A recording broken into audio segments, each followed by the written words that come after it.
Hello, I'm Kendra Cook, your host for the DCTV Daily News program out of Dove Creek, Colorado. It's brought to you by the Dolores County Broadcasting Network with support from the Southwest Colorado TV Translator Association. That's the special district association responsible for bringing the area free-to-access TV stations over the air by antenna. This is a community TV station. If there's a news story or event information that you would like to share, call us at 970-677-4119. And if you're a business or organization, we welcome you to find out about sponsorship opportunities for banners or video segments run on the channel. This is the Monday transmission for April 26, 2021. DCTV Daily News. Tomorrow, April 27th, Empire Electric will be hosting a question and answer forum to discuss the EEA rate structure changes. And if you haven't been made aware yet, changes are coming to the rates, but it's not just an overall rate hike, it's much more nuanced. It's a structure change. There will be peak hours and off-peak rates. Peak being higher and running from noon to 10 p.m. Mondays through Saturdays, and the rest of the time is off-peak rates along with some holidays. They will be talking about how the EEA rates are made, why EEA is offering a new rate structure, what is changing and when, and best of all, how to leverage those changes to save you money. There is limited in-person attendance, so if you do want to go in person, you need to make a reservation at 970-565-4444. It will run from 12 noon to 1 p.m. at the Dolores County Library here in Dove Creek at 525 Main Street. DCTV will be doing a follow-up on the conversation and bring as much transparent, helpful information to you so you can navigate these changes on your terms and not be surprised by a higher energy bill in the mail. We have been told that in other areas where this type of on and off peak rates have been implemented, that with some care and thinking ahead, you could actually manage the bill to your advantage. So be sure to learn and understand how this is being implemented. Our follow-up will be later in the week. And now let's take a look at our local weather. My goodness, this has been quite a weekend of winds. I don't know where you were, but we had some hefty gusts. And today we have another mostly sunny day with a high near 63 degrees. And those wind warnings remain in place for the rest of the day, with a south wind 20 to 25 miles an hour, increasing 25 to 30 miles an hour, and winds could gust as high as 50. So be careful out there. Tonight, a slight chance of rain showers comes in between 9 p.m. and 4 a.m., and then a chance of rain and snow showers, if you can believe that, at the end of April. Mostly cloudy with a low around 34, remaining breezy with a south-southwest wind 15 to 25 miles an hour, decreasing to 5 to 15 after midnight. But the wind still could gust overnight as high as 45 miles an hour, and the chance of precipitation for the evening hours will be 40%. Likely into Tuesday, we're looking at a 70% chance for possibly rain mixed with snow showers, becoming all rain after 11 a.m. Some thunder is also possible. Mostly cloudy and a high near 49 degrees. South wind 10 to 15 miles an hour, becoming west in the afternoon. Little or no snow accumulation is expected, but we do get a little last hit of winter as we round out the end of April. Tuesday night, partly cloudy, a low around 32 degrees with west-northwest winds at 5 to 10 miles an hour, becoming north in the evening. For Wednesday, we're looking for a sunny day with a high near 61, still breezy, and a north wind 10 to 15 miles an hour, increasing to 15 to 20 miles an hour by the afternoon. And the wind gusts could be around 30 miles an hour. For Wednesday night, there will be clear skies, nice to view the stars with a low around 37 degrees and remaining breezy. Into Thursday, we're looking for a sunny day with a high near 69. Thursday night, clear and a low around 42 degrees. Friday, we keep warming up, sunny with a high near 76 degrees. Friday night, mostly clear and a low around 47. And into May, on May 1st, on Saturday, we have a little warm up with Saturday mostly sunny and a high near 80. Saturday night, mostly cloudy and a low only around 50 degrees. So we may be out with the, in with the lamb, out with the lion, and back in with sunshine for May. And now back to our news. Some national or federal level decisions really don't affect our daily lives here in rural Colorado, but this latest decision by the Biden administration may have far-reaching consequences for our area management. It was announced that Biden nominated radical leftists to lead Bureau of Land Management, as reported in Colorado Peak Politics. They wrote, President Biden has nominated Montana environmental activist and Democrat operative Tracy Stone Manning of Montana to head the Interior Department's Bureau of Land Management. Stone Manning got her start in environmental activism as the spokesperson for the mother of all radical organizations, Earth First. Only after entering politics did Stone Manning claim she left the job because the monkey wrenchers were just too darn angry.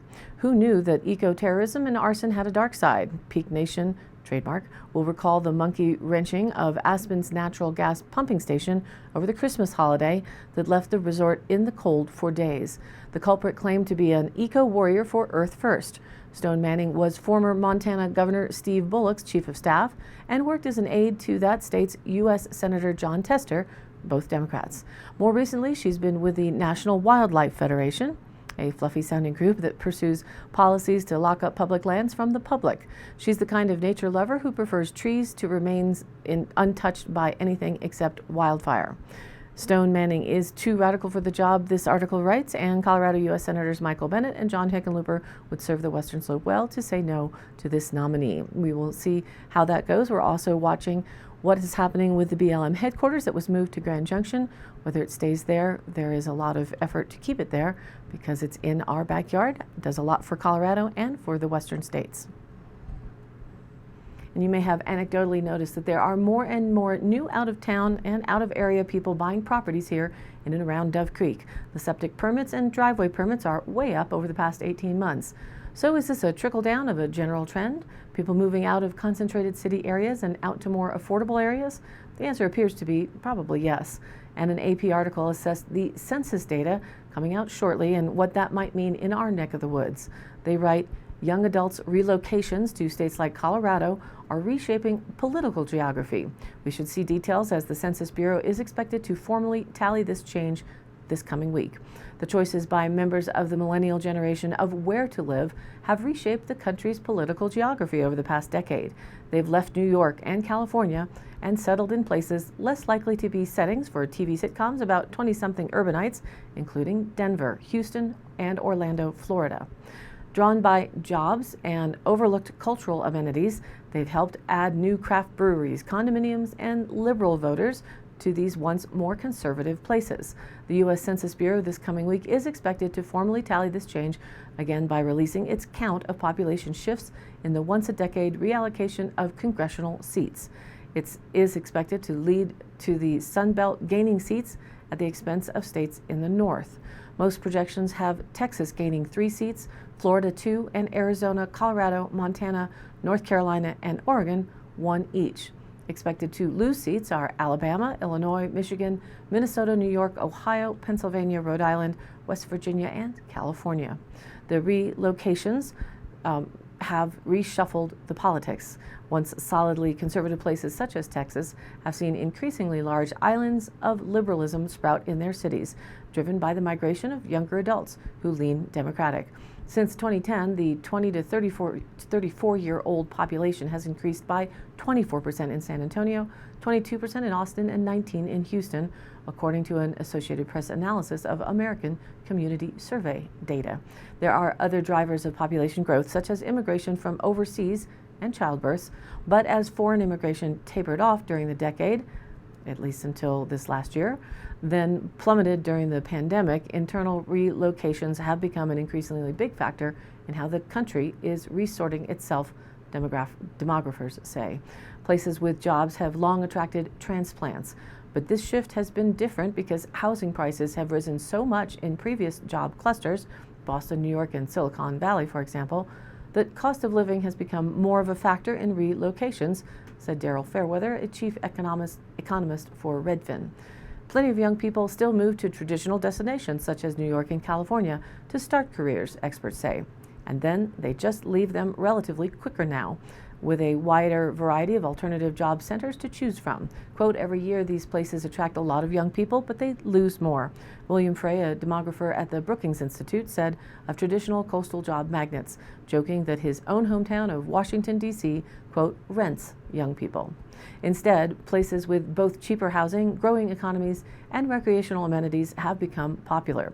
Colorado was the 3rd most popular place for young adults to relocate to since 2015, gaining more than 20,000 new young adults from elsewhere each year. That according to Frey's analysis of early census data.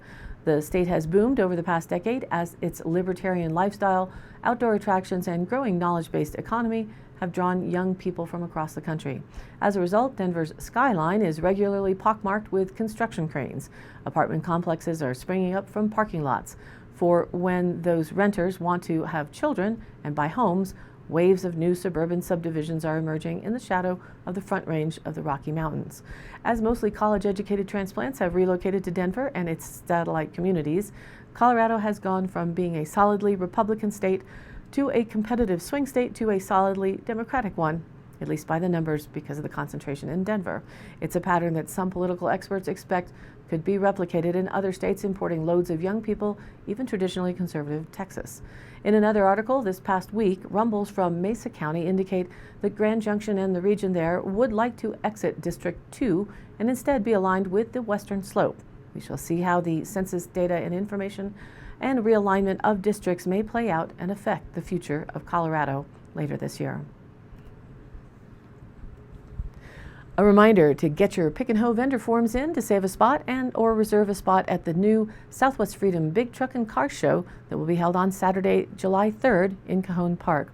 We are all looking forward to a beautiful and healthy summer. And another reminder that we have on the rollers here on the DCTV, and also I've posted it on the DCTV Daily News on Facebook, that this Thursday night, April 29th at 11:30 p.m. and ending into the early morning at 2 a.m. on April 30th, the Empire Electric will be redoing some of their maintenance on some of the substations here, and that will affect the entire Dove Creek area all the way up to Egner, down to Cedar Point. And so we will be losing power on overnight, so you might want to make sure to check that you have everything ready for that. And the television station will also be off during that time, of course, and will be rebooted in the morning. So we look forward to hopefully a successful reboot and everything going well for the end of the week. And this is your local community TV station, so if you have something that you would like to share, please contact me by email. The email is dcbnnews@gmail.com, or you can call the station 970-677-4119. Send in your press release or event notice, and we'd love to share what's happening with everyone. And to catch the program online, again, visit our Facebook page. That's DCTV Daily News, or also online on YouTube, same name. Both you can follow or subscribe to easily and join in on the conversation. Thanks for tuning in to DCTV Daily News. If you like the program, please do like and follow us on Facebook and share it with your friends and family.